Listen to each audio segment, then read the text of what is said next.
So, magandang hapon po sa bawat isa. Ang awitin po naming papuring awit ay I Have Been Blessed.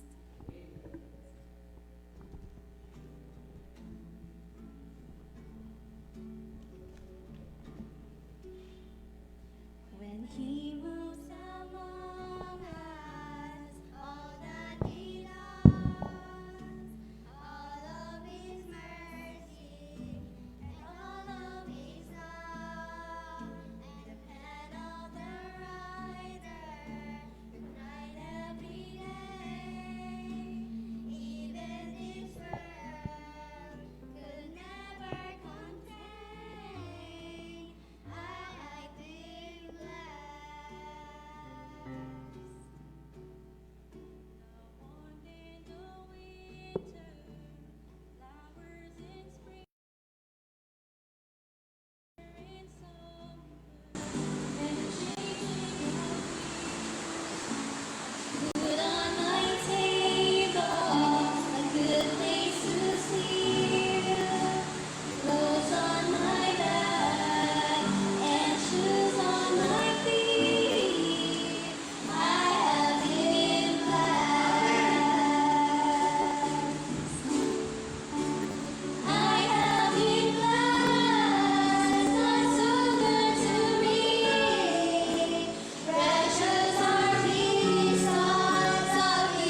Amen? Are you blessed? Amen. Talagang ang blessing ng Panginoon hindi lang sa isang aspeto ng buhay, no? At yan ang katotohanan. Kaya ngayon, as we go sa ating pong message ngayong hapon, sigit ko lang ito, no? Let's sing last one song. Tawagin ko si Brother Don para ilid tayo ngayong hapon. Kantahin natin itong isang awit sa ating hymn books. So stand up. Let's sing on hymn number 105.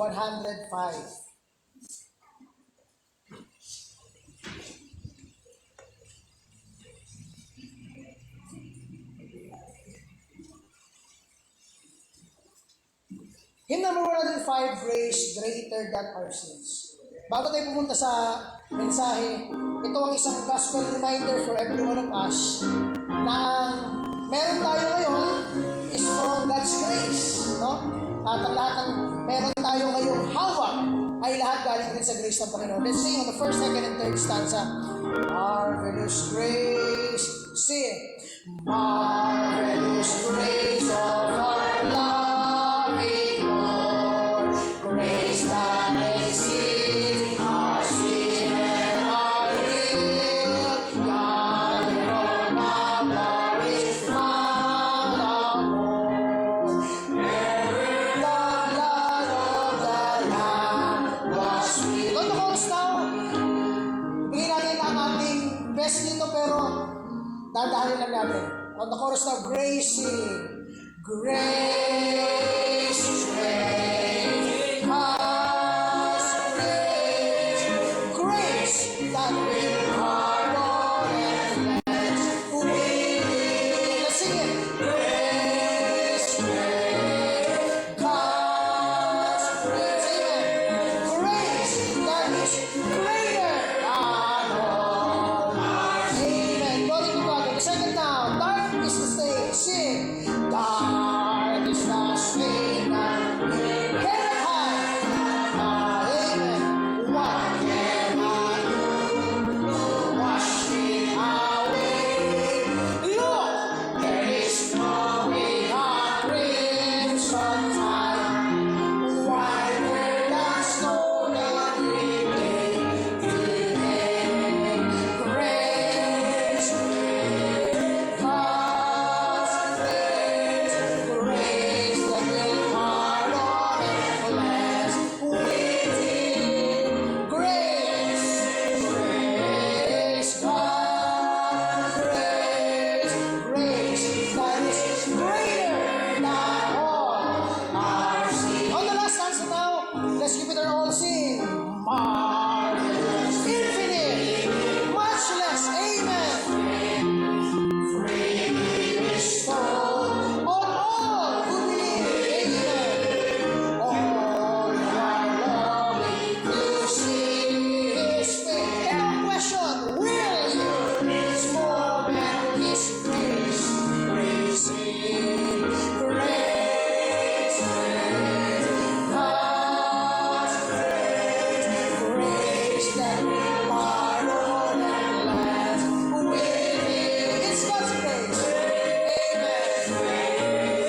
God's grace, grace that is greater than all our sin. Tatay natin ang boses sa walang tugtog. Sing. Grace, grace, God's grace, grace that will pardon and cleanse. Amen. Within God's grace, grace, grace, infinite grace, infinite grace, grace that is greater than all our sin.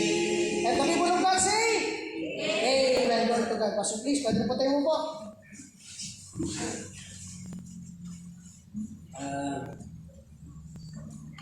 Sana po ay sa hapon ito mag-start ako ng lesson, Who is Christ sa ating buhay?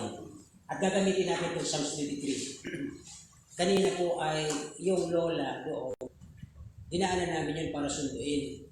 Nawala, hindi ko alam kung sinong nagsabay, Pero alam nyo, nagpahatid yung lola. Ibig sabihin, may desire siya. Pag-pray niyo po yun, ayun po ay, si Marites ay naging bunga ng kalabidungan. At yung si Marites na bunga ng kalabidungan, nagbunga ng kanyang matanda na yun. Kaya, grace! Wala sa isip kong gano'n eh. Wala. Kasi, talagang ang Diyos po ay very marvelous at amazing. Kaya ngayon po ay magsisimula ako doon sa lesson. Sino ba talaga ang Diyos sa buhay natin? Bilang kayo ay mga Krisyano. Pag sinabing Krisyano, tupak ka rin. Pag sinabing tupak ka, Christ in you. Pero minsan mga kapatid, kaya pasensya na kayo kanina, medyo naglabas ako ng aking mga hinanakit. Tao lang naman ang inyong pastor na yung lahat ginawa mo, inuruhan mo pagkagabi doon, talaga pag may problema, pupunta ka, counseling mo. Pero yung parang wala na siyang pakialam sa Panginoon. Nakakasakit sa damdamin ng isang magulang yun, At halimbawa, ang grace ng Diyos ay lalo na makilala mo. Ngayong hapon po ay start natin ang Who is Christ in your life. At ang verse na gagamitin natin, nasa verse 1 na po tayo, Psalms 23 verse 1, tayo po magsitayo sa pagbigay ng salita ng yun lang, verse 1 lang. Okay? At basahin natin sa English at saka Filipino para at least ay pag-uwi natin sa ulan natin. Okay? Pagkabasa ng English, Tagalog naman. Okay? Psalms 23 verse 1, really begin. The Lord is my shepherd. Ito po yung pinaka-topic natin. I shall not want. Tagalog. Ang Panginoon ay aking pastol, hindi ako magkukulang. Tayo po ilabuyo sa Diyos palagi. Dakilang Diyos, salamat po sa hapong ito na kami mag-start. Panginoon, alam namin, ginawa din namin po ang aming makakayanan bilang mga utusan mo, Panginoon, mga katiwala. Pero sometimes kami talaga ang mga tupa, minsan ay nakakalimot din ng kanilang boses ng kanilang shepherd ay nalilito rin sila minsan dahil siguro sa nakakakita sila ng magandang sabsabay, greener pasture, ay naiinganyo sila na sandali lang sila, Panginoon, pero ang akala nilang sandali ay natatagal at minsan doon na sila nagkakaroon ng problema, nahuhulog sila sa mga bagay na matulis at nagdisgrasya, nababalian hanggang sa nagkaroon ng problema ang shepherd, ang Panginoon, namumroblema sa sheep na kung paano niya ito i-revive. Lord, sa hapong ito, tulungan niyo kami na makilala ang aming shepherd bilang kami ang mga sheep katulad ni David. Hindi nagkulang ang Panginoon sa kanya. Panginoon, lalaman ng Espiritu. Turuan niyo po ang bawat isa, maging ang pastor, maging ang mga members ng simbahan. Kami po'y nabunga ng iyong grasya at habag. Pero pagkaminsan dahil sa aming pong mga kabalagan, sa aming mga kagustuhan na makakain ng magagandang pagkain doon sa greener pasture, ay nagkakaroon po ng problema. Panginoon, tulungan niyo po kami. Ang iyong katotohanan may labas, hindi po ang kaisipan ng pastor, ng leader, ng teacher. Kayo, Panginoon, na maglabas ng katotohanan sa hapon ito sa pangalan ni Jesus. Amen. Amen. At last, kung naalala niyo yung ating lesson last sa introduction, napakahaba, pero introduction lang, ngayon naman verse 1 lang. Okay? Ganito po, ang shepherd ng Panginoon and His sheep, tayo yon. Kasi si David ay dating bantay din ng tupa, pero meron din siyang shepherd, okay, ang Panginoon. Kaya, kung kalala niyo yung awiting ang Panginoon ang aking pastor, di na ako mangangailangan. Pero alam niyo, nakakanta niya, buong-buo pati, pero hindi niya nasusunod. Katotohanan po ito, saan ka man magpunta, maraming mga Kristiyano, so-called they were sheep of God, pero pagdating doon sa application, may mga tama sila, may mga sugat. You know why? Bakit po sila nadidisgrasya? Samantalang ang Panginoon ang alam pastor. Mamaya po explain ko sa inyo isa-isa. There are 3 kinds of sheep. Na lahat ito ay mahal ng Panginoon. Pero out of the 3, alin tayo doon? Okay? So, ano ba ang hindi ibig sabihin dito ng I shall not want dito sa ating binasang text? Okay? There is my shepherd. Okay? Only the Lord is our shepherd. Hindi yung kung sino-sinong magaling na pastor. Hindi yan ang shepherd ninyo. Ang shepherd talaga natin is another than Jesus Christ who wrote this Bible. Sapagkat ang Bible is the mind in the heart of God. Naniniwala ba kayo dito? Okay. So, dito po ay sabi doon ng verse 1, okay? Last, nung Sunday ng hapon, diba? That our shepherd is our, ano yun? Siya dapat ang ating, nakalimutan nyo na? May 3 yun or 4. Controller, di ba? Amen! Kung ikaw ay tupa, ang nagpupuntraw sa iyo, yung iyong shepherd. Ang Panginoon yun, tama? Pero alam niyo mga kapatid, sa amin niyo sa hindi. Kaya nga ako po minsan ay nananalangin, Lord, sana po ang mga susunod namin tuturuan sa lugar na ito. Ang dami pa eh. Ito, mga maliliit pa. Natin pa na mag-graduate din yan. Sila din pa ay katulad ng mga sheep na gone astray. Kasi pag hindi ang Panginoon magpukontrol sa kanila, malamang magpukontrol sa kanila ang kanilang mga magulang. Anak, doon ka magtrabaho sa Japan. Lapat. Amen. Or either, ang kanilang mga puso, Ma, gusto kong gumanda po inyo bago kayo mamatay. Magtatrabaho ako bilang Japanyuki. Is God is your controller? Nag-isip ka ng ganyan? Para lang mabigyan mo ng satisfaction ng magulang mo, gagawa ka ng hindi gusto ng shepherd! Amen! Pero may mga magulang na, oh, sige, para pag may regalo ako. Jacob, sana ka hindi kanya nakaisipan mo sa iyong mga magulang. Lumaki kayo dito, simbang ito, para ang inyong shepherd ang Panginoon. Yun dapat kayo mag-concentrate, hindi sa inyong mga magiging gain. If you gain the whole world and lost your own soul. Anong klaseng Kristiyan? Amen. Oh, please baka sabihin naman, galit na naman ako. Nalabas ko na yung aking kanina. Amen. Ang dami ko lang nag-experience pero purihin ng Diyos, hindi niya tayo pinababayaan. Hindi ako inumahan sa tabi natin. Sige, ate na pa ka. Sige, ano kanina di ba si Abraham? Daming, makidad na ako, dami ko pang daladala, may backslider pa akong kasama. Pero nagpatuloy siya, wholehearted lang sumusunod. Dito po ay mapasin natin na ang controller mo ang Panginoon, siya ang iyong manager kung siya ang shepherd mo. Dapat manager mo ang Panginoon. May isa pa. Nakalala niyo ano yun? Siya ang iyong Amen! Rightful owner mo ang Diyos. Tapos ngayon, nung inangat ka doon sa position mo siya sa trabaho, uy, thank you Lord! Ang ganda ng position ko, ang laki na ng sweldo ko. Pero hindi ka na nararamdaman ng Panginoon na napag-graduate sa'yo. O sabi niyo, Pastor talaga, di ka no! Kanina ang ganda ng pagka-rendition ng bata doon sa, anong tawag doon sa niligtas ng Diyos tapos tinalikuran? Pinasaktan yung kapit mo. Batang ito, sinuturo sa inyo. Try Jordan. Totoo naman eh. Di ba, hindi ka pa nahihiya? Na pagkatapos ang Diyos nagdusa sa buhay, madala ka ang kasalanan mo sa krus, tapos bigla mo siyang tatalikuran. Oh my friend, only by the grace of God. But we are not consumed. So dito ay, at least, tensionado na kayo kaagad eh.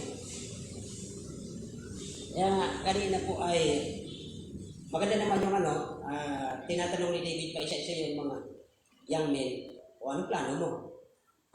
O yung mga tapos na, o ikaw, anong plano mo? Maganda. Ganito po, mag-ministry ka. Ministry ka kaagad mo pangalan kung sino ang Panginoon mo. Mag-ministry ka. Ano gagawin mo dito? Magpaperform ka? Na magaling ka? Magpaperform ka rito? Ang pag-ministry, kilala mo ang owner mo, kilala mo ang manager mo, kilala mo ang may-ari sa'yo. Doon ka nagkagawa ng nagpapasalamat. Hindi yung nagpapasalamat kasi magaling ka, nakapag-graduate ka. Hindi yun eh. So dito po ay, ano ba ang hindi ibig sabihin ng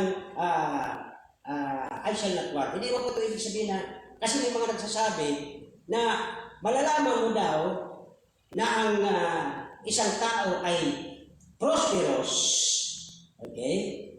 Kapag siya po ay maraming material na possession. Ang sabi nila, uy, pinapapala ito, ang daming pag-aari. Hindi po yan ibig sabihin ganyan. Ang ibig sabihin ng material prosperity, okay, na ito'y sabi nila spiritual prosperity, hindi po eh. Kasi mismo si Satanas nagpapayaman din. Nakakita kayo ng sugarol, yayaman. Di ba? Akala nyo galing sa Panginoon, hindi. Mga sugarol yun eh. Ba't ay yayaman? Kasi nagsusugal. Pero dito po ay, hindi ibig sabihin. Sabi ng 2 Corinthians 8:9, na kahit si Kristo'y napakayaman, yet for your sake, naging siyang mahirap, naging siyang pulubi. Okay? Para lamang sa atin. Kaya nga, at least naiintindihan ko yung sinabi ng bata na masakit talaga sa tenga yun. Na nag-backslide ka lang, tinawag ka ng traitor. Alam niyo yung si Peter, sinasabihan niya, ano niya, alam niyo, tulak yung manok eh. Hindi, naalala niyo si Peter? Isa rin yung sabi ni Peter, Panginoon, tatakbo yung 11 na yan. Ako hindi, pag nalaban kita ng patayan, ako ito, tinagbas na yung tenga ng Malchus. Pero ano po ang nakita ng Panginoon sa kanya? Magaling siya magsalita. Hindi niya na-i-apply. So dito po ay isang fallacy o misconception na iniisip ng mga tao, pag isang tao daw ay maraming o kaya mayaman, ay sign daw ito ng spiritual prosperity. Hindi po yun. Okay? So, ayun ibig sabihin na dito, Pastor, sa ano dito ng Psalms 23:1, I shall not want. Ibig sabihin, doon sa kanta, di na ako magkukulang, o di na mangangailangan ka. Diba? Yun po ang I shall not want na sinasabi sa verse 1. Now, ito po ay sabi ng meaning ng Biblia, okay? Ang laman ng verse 1 ay pinapakita, okay, na dito po ay bawat personang nilalang ng Diyos ay mayroon siyang owner, mayroon siyang manager, at dito ay mayroon shepherd sa kanya. Okay? Kung titignan natin saglit po yung binabanggit doon sa Philippians 4, from verse 10 to 12, isa-isay natin.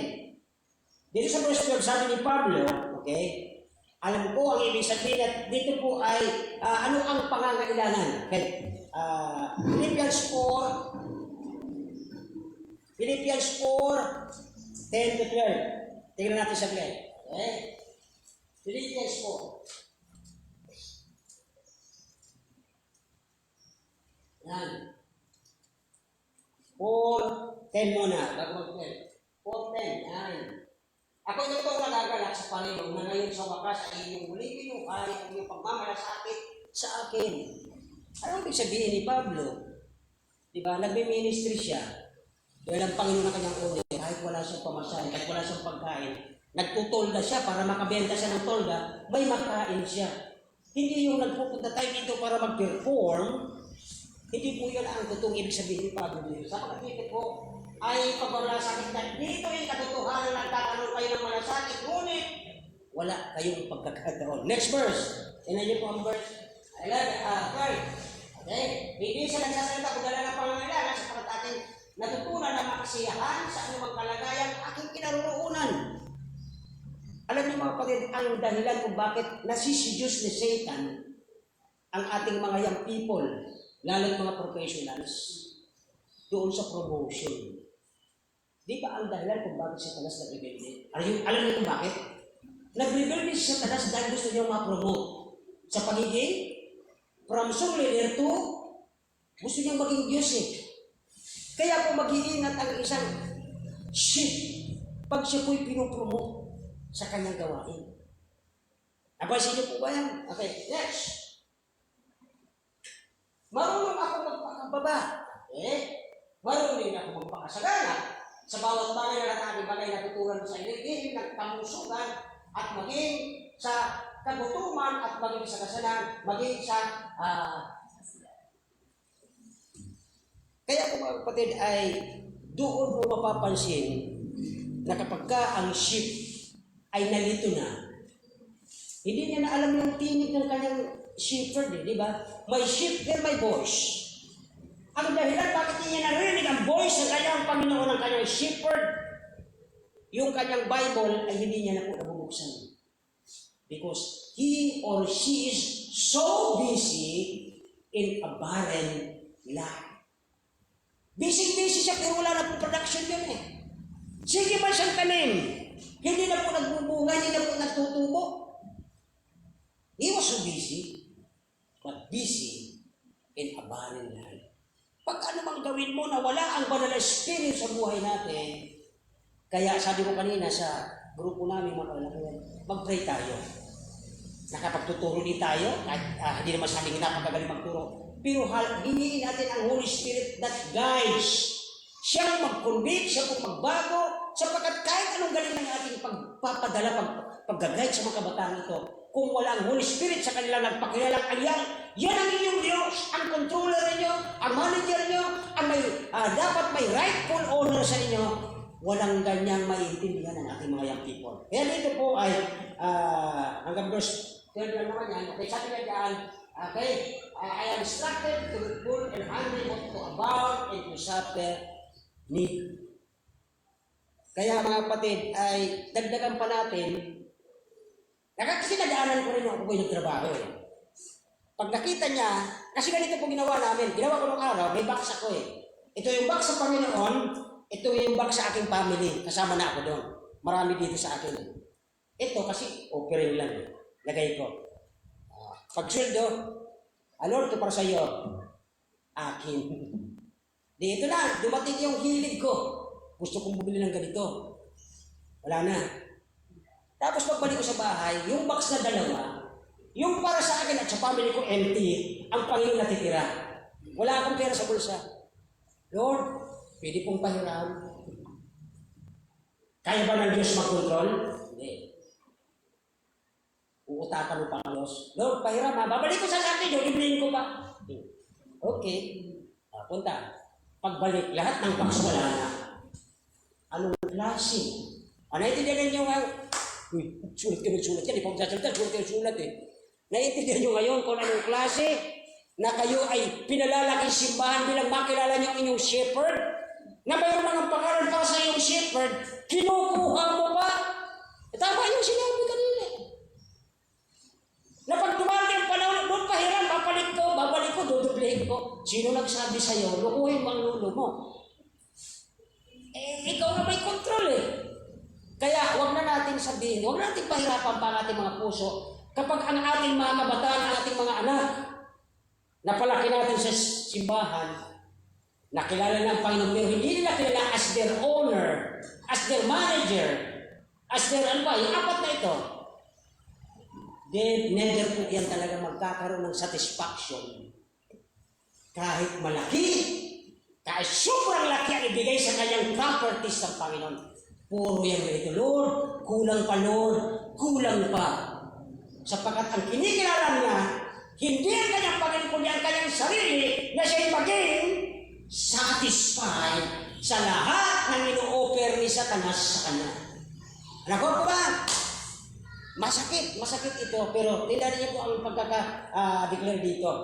Kaya dito po ay, sabi ni Paul dyan sa verse 11, sabi ni Paul, either way, ako'y satisfied with God's leadership. Magutom man ako, masaya ako kasi ang Panginoon ang aking sinusunod eh. Pero alam niyo, pag ang isang tao ay malayo ang puso sa Diyos, ang kapatid, okay? Kahit pa yan marami na siya, kulang pa rin yun eh. Diba? Ito, pag-pray ko itong mga bagong graduates natin, tatlo yan. Diba? Nauna-una lang siya iba ng konti. Na sana makilala niyo ang Panginoon. Hindi na kayo membro dito. Kilala niyo ang Panginoon niyo kung sino siya sa buhay niyo. Hindi tayo nagkarating na ganitong edad. Lalo na ako, naka-16 na. Kung hindi dahil sa grasya ng Diyos. Huwag niyong magbalakihan yan. Mga mamaya, ay tinayo kung bakit. Ang mga tupak kasi, mga intellectual, ano na sabi ni Pastor, maniwala ka dyan. Pag ako nag-abroad, intellectual ako, ang dami kong trabaho na, Sure ka? Mamaya, bantayan ninyo. Okay? Only 3 kinds of sheep. Mayroon ang verse 1 at verse 2. Okay? So, tuloy na po natin. Since na nandito na ako sa ganito. Okay? Hindi po sinasabing naniningil. No. Hindi po natin trabaho maningil dito. Ang sinasabi ito ng Panginoon, gaano ka makapagsusukli. Hindi natin kayo suklihan ang ginawang grasya ng Diyos. You cannot give God out, give God, sapagkat ang Diyos ang talagang sobrang magbigay. Biruin ko kung gagamitin ko yung verse ng Lamentation, ano yun? 3:21? Ano nga ba yun? Saan ba yun? Nakasulat ko yun eh. Nasaan ba yun? Gamitin ko, okay? Pakilabas mo, Lamentation 3:21 and 22. Tingnan nyo ito Kaya huwag nyo sabihin na, nanginginig si Pastor. No! Trabaho nyo na pasalamatan ng Diyos na nung panahon na talagang dapat tirisin ka ng Diyos. That's the word. Gamitin ko ito. Look at this. Lamentation 3. Agad, tama. Naalala ko, di ba? Bakit ka naalala? May ginawa ang Diyos sa buhay mo before ka nagkaganyan. May ginawa ang Diyos doon sa mga hunters, doon sa mga hirap na nahirapan ka bago ka makapagtapos at tinulungan ka ng Diyos. Naalala mo ngayon nung tapos ka na, di ba? Huwag kayong pag-ano sa akin. I'm just exposing this. Ngunit naalala ko, kaya mayroon ako ano daw? May pag-asang suklian ng Diyos. Hindi po ito performer. Mayroon kang tungkulin sa Panginoon mo na nag-alaga sa iyo. Next verse. 22. Nang dahil lamang, it is of the Lord's what? That is all His mercy. Pag mayayabang ka, pastor, maniwala ako sa iyo, pastor. Kaya ko yan, matalino ako. Tingnan natin. Okay? Ay hindi magumaling ang kanyang mga habag ay hindi natatapos. Bakit po? Bakit hindi natatapos ang kanyang compassion? Look at the next verse. Ito ang sagot. Tingnan niyo po. Okay? They are doon sa naalala ko ng may isang katulong. Sabi ng katulong na ito, nakwento ko ito si Sister Morillo kanina. Sabi ng katulong, Pastor, ano po, katulong na ako, di po pwede akong magamit ng Diyos. Di ba naman nagkasakit, sinaaman niya ata yun? Sabi niya, sino ba kilala sa inyo nung pwede akong pagalingin? Alam niyo, sabi ng katulong, mayroon po akong kilala. Managal. Pagdating niya doon, lulubog ka ng ilang beses. Ito, sabi nung may sakit, bakit ito pa? Yung prisa lang. Obedience sa salita ng Diyos. Sa grace ng Diyos. Kaya yung mga kapatid, sariwa ang iyong tuwing mga dakilang yung katapan. Bakit po? Ang Diyos kung mainisin katulad natin, wala na, matagal na. Ako wala na akong matagal na eh. Kasi mayroon din tayong mga, yung yung mga gaspang sa buhay natin, sa karakter natin, ang daming gaspang sa ating mga pag-uugali. Kung gagawin ang Diyos yun, gano'n na lang sa umaga, wala ka na eh. Kaya nga po baga tayo, mayroon po tayong tinatawag na ang Diyos ay nagpapaalala through sickness. Nakakatakot yun pag nagpapaalala ng Diyos. Ibig sabihin, pag nagpapaalala ng Diyos, wala ka lang naaalaala. Kaya ang Diyos nagpapaalala through sickness. Mas masakit naman pag sinabi ng Panginoon, ibigay na kay Satanas yan. Mas matindi yun. Ayoko naman magkaganon tayo lahat pare-parehas. Iba na po yun pag sinabi na ng Panginoon, ibigay na kay Satanas ang katawan niya. Mas mabuti pang sirain ni Satanas ang katawan niya kaysa madala ang kaluluwa niyan. Sa hindi maganda. Naalala niyo ba yun? Kaya ito pong mercy na ito. Pero nung pag-isip mo, ito, hindi ko ito maigaganyan. Pero pag umaga, pero ang Diyos po ay bakit po? Because He, our shepherd, love His sheep. Ano dapat ang ganti natin doon? Diba? Yung bunting, ipakita natin doon. Napakabuti niyo sa buhay namin. Kaya yun po mga thanksgiving dito, ako'y namamangha sa Panginoon. Akalain mo. Bigla na lang sila magta-thanksgiving. Why? Because of the grace of God. Kaya dito po ay, isa-isa na po natin from verse 1, okay? may sinabi pa si Paul kay Timothy na maging kontento siya. Okay? Ang mga Kristiyanong totoo, are you listening? Kayong dalawa, nakikinig ba kayo? Ang mga Kristiyanong totoo, hindi nakadepende ang kanilang buhay kung anong mayroon sila. Kahit sila yung mga pobre, kahit sila yung mga mahirap, dahil may Diyos sila, kontento sila sa buhay at masaya silang nabubuhay bilang Kristiyano. Marami ngayon uncontented Christians. Alis ako dito sa lugar na ito ng kamalik. Pupunta ako doon sa lugar na overflowing, greener, at masusuplayan ko ang aking pamilya. Ha? Sa unang salita mo, family mo ang tinutukoy mo, pero ang ibig sabihin magpa-family ka talaga. Amen! Huwag kayong magkagalit sa akin. Diba? Ang mga, ganyan mga ano yan eh, palusot yan. Now, kung baka saan gusto mapunta, the Lord is my shepherd, sabi ng verse 1. Sabi niya, I shall not want. Okay? Si David naging bantay ng tupa siya, kaya alam niya kung paano niya alagaan, mahalin ang kanyang tupa. Pag mayroong langaw, ito po, alam naman ninyo ito, pag mayroong langaw doon, ibig sabihin, may bookfly na yan doon, mayroon siyang uod, na yung buhok niyang gusot-gusot, nilalagyan ito ng oil. Pag in-apply ito ng oil, mamamatay yung uod doon, hindi na masisira ang tupa, di ba? Anoint my head with oil. Yung po ang ibig sabihin. So, ibig sabihin, alam ni David kung paano niya alagaan ang kanyang mga tupa, the same with God that is His owner, kung mayroong problema ang kanyang buhay, mayroong pagkabulog, mayroong uod na sisira sa kanya, ay lalagyan ito ng Holy Spirit at i-revive siya. Gagawa ng parang ng Holy Spirit para ma-revive siya. Kaya nga po kailangan prayer natin sa isa't isa dito. Now, dito po sa pangatlo na mapakisin natin, ang picture dito ni David, siya po ay sheep. Okay? Sabi niya, the Lord is my shepherd, I shall not want. Now, like a lost sheep, sabi ni Isaiah 53 verse 6, we are all gone astray. The same with David. Alam niyo po ang ibig sabihin niya, hindi ko na-expose siya. Now, naalala niyo po si Panginoong Jesucristo na naglalakad siya? Jesus saw these people without shepherd, di ba? Anong text po noon? Matthew 9:36? Naiyak pa nga siya doon eh. Nung nakita niya mga tao walang pasto, naiyak siya. Okay? Because of his concern. Pang-apat, ang problema sa sheep na ito na po eh, papasok na tayo. Okay? Ang sheep na ito, may great shepherd siya, napakagaling. He cares for me, sabi ni David, and he watches over me, and he preserves me. Biruin niyo po yun.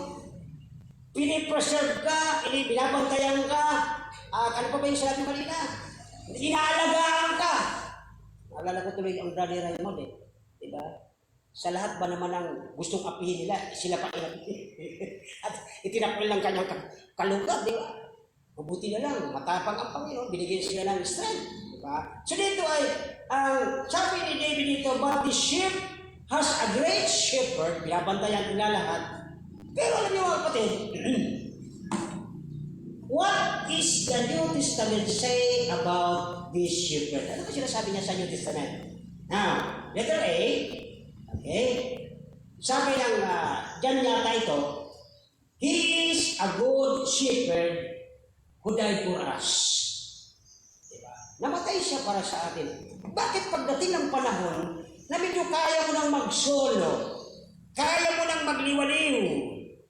Kaya nga po baga ang shepherd doon, kung naalala ko lang po yung Sunday School kid, mayroong stop, di ba? Sungkod, di ba? Sister Vika, nandiyan pa ba yung sungkod mo? Wala lang yung pang di ba? Yung sungkod niya mataas. May letter C sa dulo kasi pala pag ang tupa ay nagmamatigas, ang kulit-kulit, kinakalawit pa rin sa liig. At yung dulo nun, yung stop rod, yung dulo nun may bakal, pag matigas pala ang ulo, medyo pinipitik yun. Di ba? Kaya pala yung may bakal. Thy rod and thy staff, they comfort me. Sabi ng verse. Now, dito po is a good shepherd. He died for us, sabi niya John chapter 10 verse 11, as a great shepherd who is risen for us. Ang daming ganda sa Bible, Hebrews 12:30. Ano ba? As He is the great shepherd who is coming again. Naghihintay ba kayo doon? Alam niyo mga kapatid, pag tayo po bilang tupa, naligaw ng landas. Kaya ako, wondering, di ba? Pag ang tupa naligaw, wala yung kanyang pastor, kahit anong tawag niya, di niya na maririnig. Bakit po? Nanunag po siya sa mga damuhan ng matatangkad na at naka-dangerous ng lugar eh. Hindi niya po doon maririnig ang boses ng Panginoon. Bakit po? Pag busy na siya doon sa paghahanap niya, hindi niya na po narinig ito. Nawawala na siya sa sirkulasyon. Kaya dito po ay the chief shepherd who will coming for us, minsan parang nag-i-enjoy na tayo doon sa ating kinalalagyan. Speaking of word, pag maganda na ang posisyon mo, parang lumalabas na ang Panginoon matatagalan sa pagbabalik. Nagtatayo ka na ng sarili mong kaharian. Pag bibili ako dito, pag uwi ko, papapadala ko ito kay Ma. Ma, bibili ka dyan ng mayong volcano. Di ba? Bili ka dyan ng mga sasakyan, mga 10, tag-iisa tayo.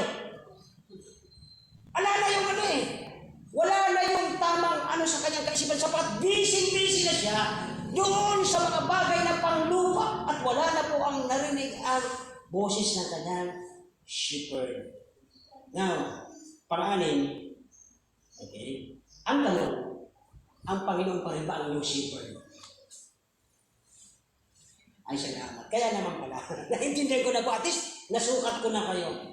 Kasi pag ang Panginoon pa rin ang iyong shepherd, lahat ay gagawin mo. May mga sheep kasing ganito. Habang sila po ay gumagala, alam mo yan sa mga lumaki sa kabundukan o sa may mga pastulan, ang mga tupan, kahit kambing, pag may pastol yan, gumagana habang sumasabsabi ka ganyan. Tinitingnan niya kung nasa kanyang pastol, di ba? Nakakakita na ba kayo nito? Habang kumangina niya. Nagkinahanap niya kung nandun yung kanyang leader. Amen! Pero alam niyo, may mga tupang ganito. Di ba? Yun yung mga hindi mapakalit. At mamaya i-expound ko na maiilan. Dito po kasi, binigyan ng Panginoon ng reason ang bawat isa. Sabi niya doon, I shall not want, okay, sapat na ang Panginoon pag siya'y nakasama mo. Bakit po? Pag sapat ang Panginoon sa iyo, kahit anong entice ng mundo sa iyo ng magandang trabaho, ang laking pera bibigay sa iyo, pero ang kapalit nito, there is a way that is seemeth good unto a man, but the end thereof is danger yun eh. Kasi ang papakita sa iyo sa talas, yung kaputihan sa harapan ko, sa likod, di mo nakikita. Ngayon kung ang interest mo, umalwa ang buhay mo, diyan ka nakakamali. Pero kung ang Panginoon ang iyong shepherd, I shall not want. God is enough. Sapat na ang Panginoon sa buhay ko. Ano man kinakain mo ngayon, masarap ito at masaya ka, dapat ang iyong Panginoon ay nasusunod sa kanyang sinasabi sa buhay mo. Now, dahil yung pinitila ko sa inyo, it is of the Lord's mercy. Yes, lahat ng tayo nakamali na kukulang. Ang dami natin kahinaan. But the thing is, God watches over you. He protects you sa kabila ng kahinaan ito. Ngayon kapatid, di ba? Yung mga stupang ito, iba-ibang grupo yan. Sabi ko sa inyo, 3 klase yan. Yung isang grupo, walang pagkailam. Sige lang sila, lakad ng lakad, sabsab ng sabsab. Tapos may leader na pastor. Sige lang. Hindi na tumitingin. At sige pa, gumagawin pa. Saan na yung pastor ko? Diba? So yung iba, sige lang. Diretso lang. Now, dito po ay isang ipinakita ng Panginoon dito. Sabi ng Psalms 68 verse 19, Blessed be the Lord who daily loaded us with benefits. Pero mo araw-araw, bakit parang kulang na naman sa'yo? Bakit parang gusto mo dito sa lugar na ito dahil mas marami kang kinikita? Pakilabas mo, huwag bilisan para at least mabasa niya. Psalm 68 verse 19. Tingnan niyo yung Tagalog. 19, 68, 19. Tingnan niyo po, muli ng Panginoon nagpapasang araw-araw ng aming pasal sa mga tuwing bagay, ang Diyos siyang aming. Grabe, ganda. Isa pa, Psalms 115 121 verse 3 and 4. Ano raw ang binibigay ng Panginoon? Okay? Hindi siya natutulog. Para bantayan ka. Psalms 121 verse 3. Okay? Ito ba? Ayan. 3. Okay? 3 and 4 lamang po. Yan. Hindi niya pinapahintulutan ang paamoy. Ano daw? Kaya mga kapatid, kung talagang totoo ang Panginoon ay ang iyong honor. Kahit naman dito sa maliit na sweldo, ay doon, laki-laki na sweldo mo doon sa ibang bansa, nadulas ka, pag uwi mo, upalyado ka. O meron ka naman sigurong take-home doon sa opisina, bibigyan ka naman siguro. Ayun ang ating maging alam. Dito po ay siya nag-iingat sa iyo at hindi nagtulong. Yung bang minsan yung mga nag-abroad tapos darating dito, kabaong. Naalala ko yung asawa ni yung dating young people dito. Di napunta kami ni Brother Pitt, papa mo, nakilibing kami. Tapos ito pa ang di ko alam kung natuwa ako, nainis. Daladala niya yung picture ng asawa niyang yumao. Pagkakita sa akin, alam mo ang tago. Ano nakala niya sa akin mo, ho? Di ko alam ang nangyari doon.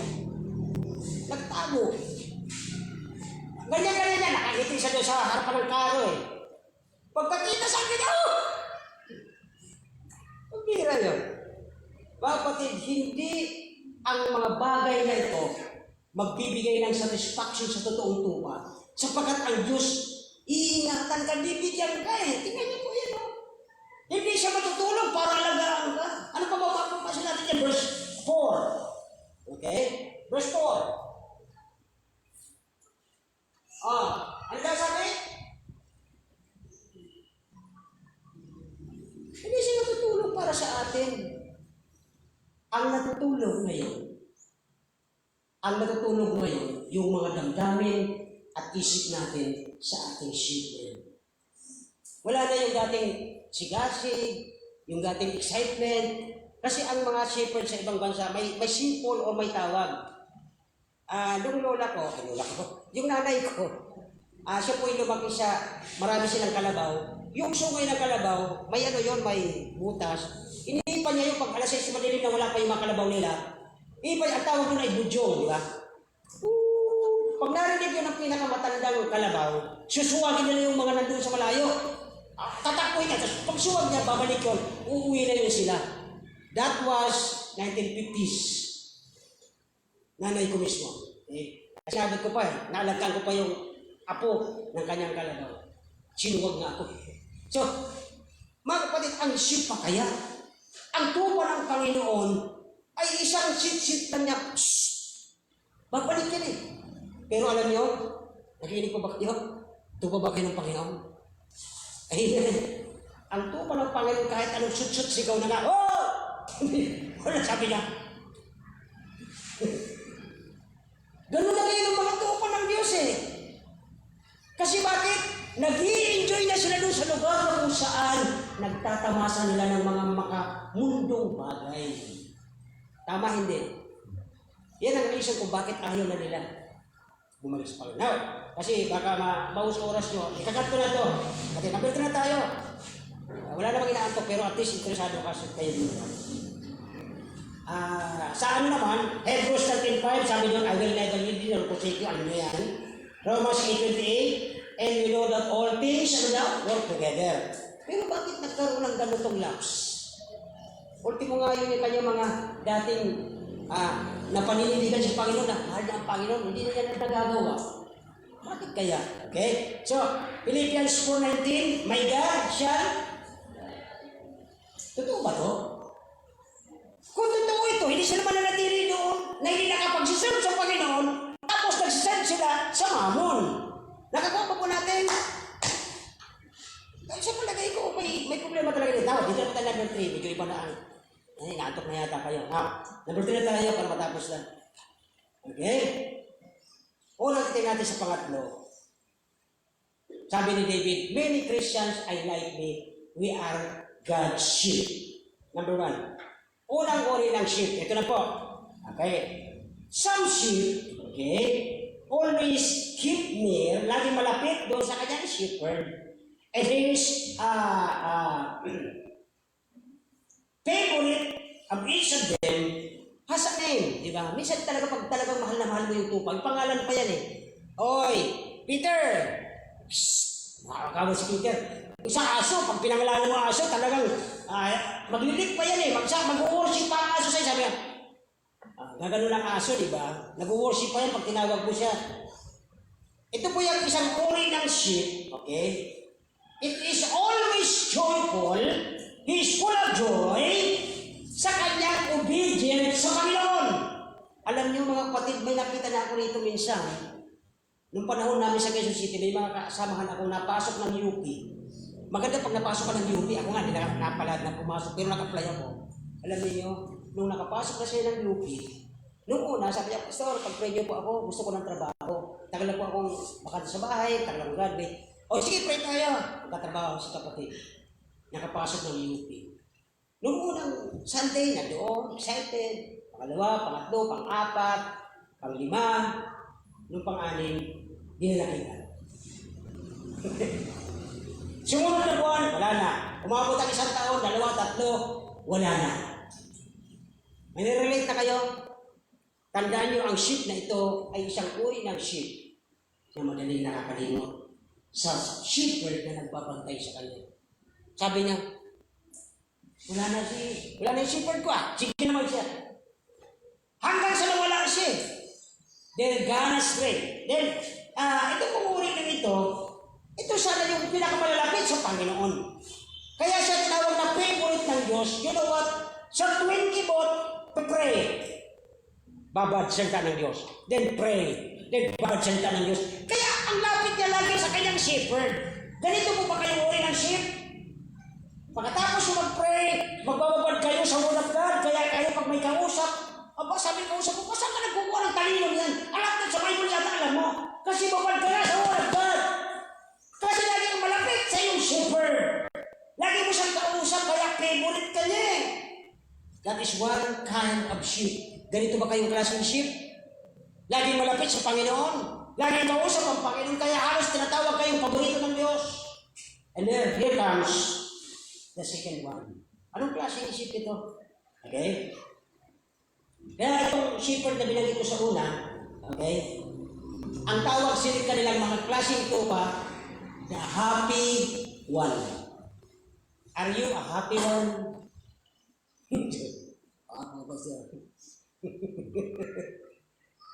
Are you a happy sheep? Yeah, magiging masaya pa ito pag may hawak akong milyones. Kahit naman bilyones ipahawak sa'yo. Kasi wala kang satisfaction, hindi ka pa rin magiging masaya. Because only Jesus can satisfy your soul. Amen?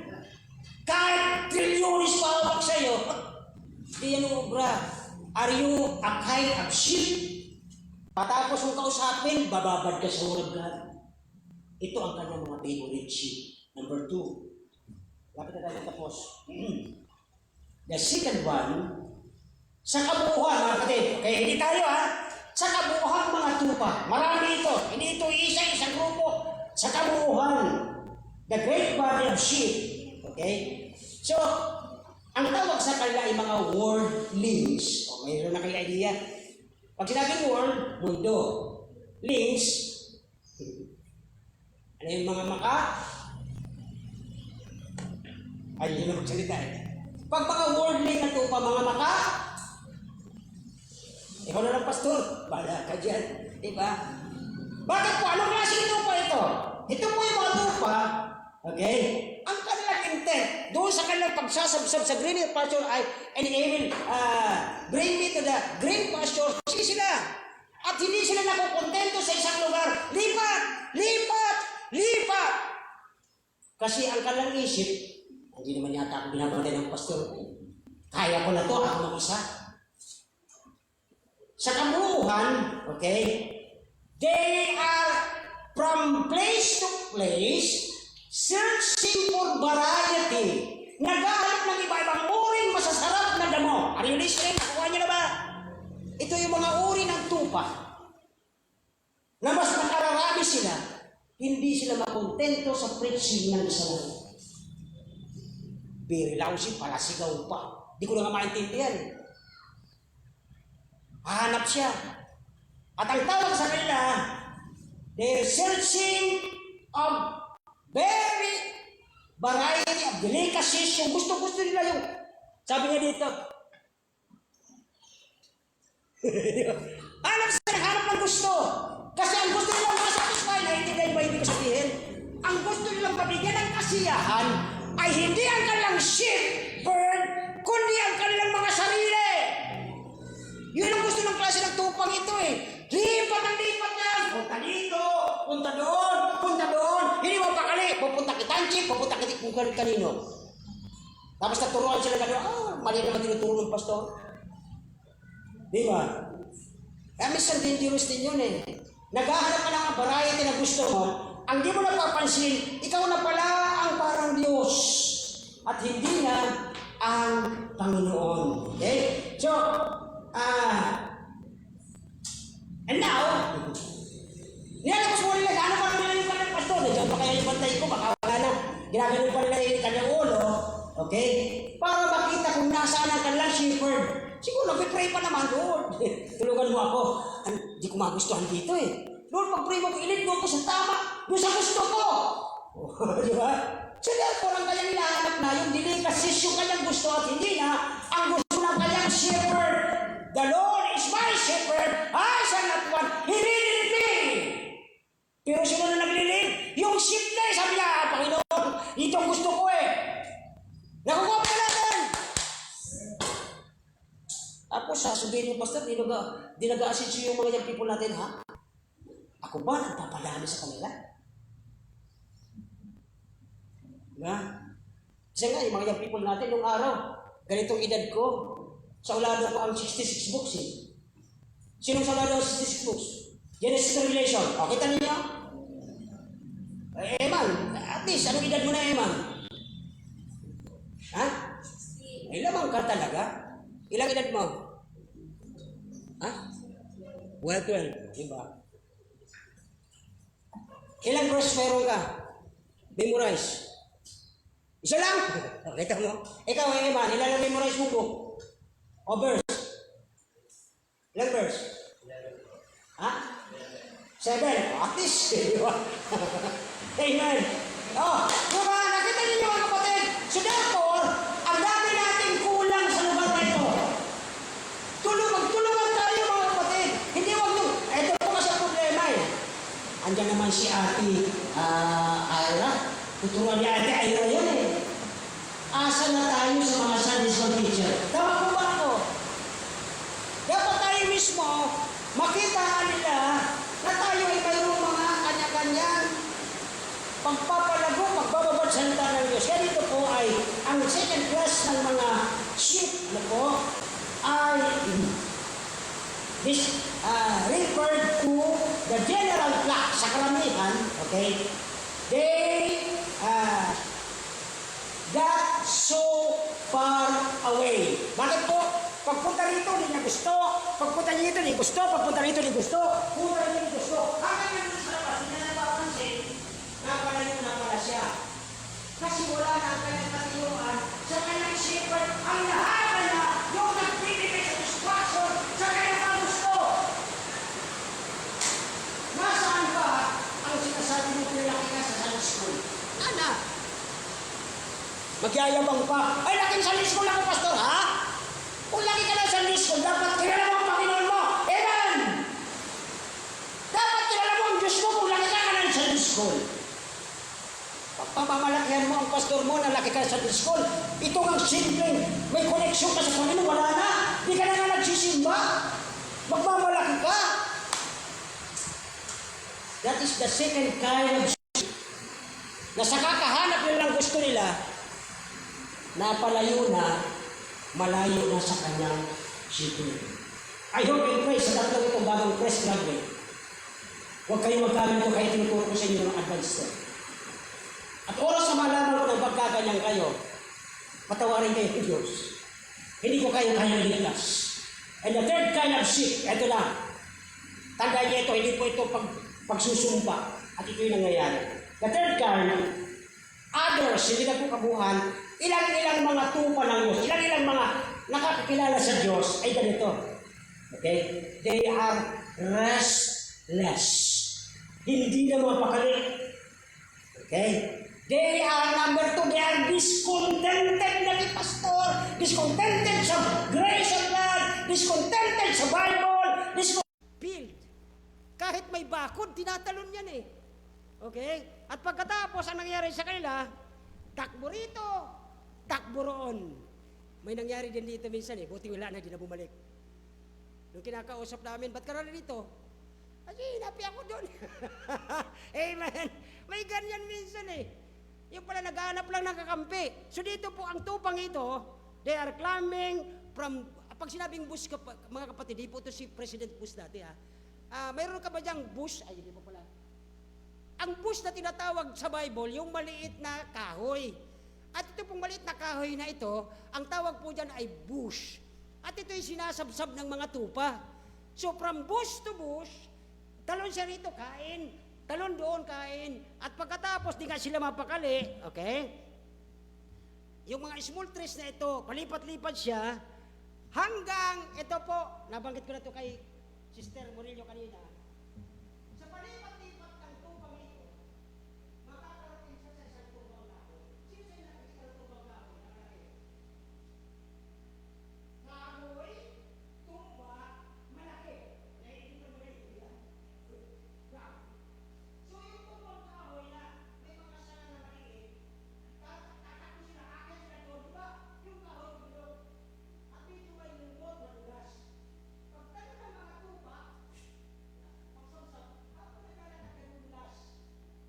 Pagkadulas, nababalian ng limb. Limb ito, di ba? Kasi po legs. Limb dito. Ako, pag-usap balik. Limb. Tama ba ang limb ko? Dito. Kasi po ito legs. Ito limb. Dito ba siya dito? Oo, basta. Tingnan nyo naman pala. Okay. Sa kakatalon-talon niya, hindi siya mapakali. Diskontentado siya sa buhay niya. Lipat ng trabaho. Hanggang nalipatan niya, ay hindi na maganda. Mga kapatid, ang pangatlong uri ng tupa ng Diyos, nasabi ni David, ang Panginoon ng aking pastor, hindi ako magkukulang. Binabantayan niya ako araw at gabi. Sinusuplayan niya ako araw at gabi. Iniingatan ako at pinoprotektahan. Pero bakit ang isang uri ng tupang ito hindi mapakali, diskontentado sa binibigay ng Diyos? Alam nyo, may pamilya tayo dito, nandito sila ngayong gabi. Walang-wala sila nung araw. Pero alam nyo, naging kontentado lang sila kung anong binibigay ng Diyos. Ngayon, lisensyado na siya. Inuin mo yun.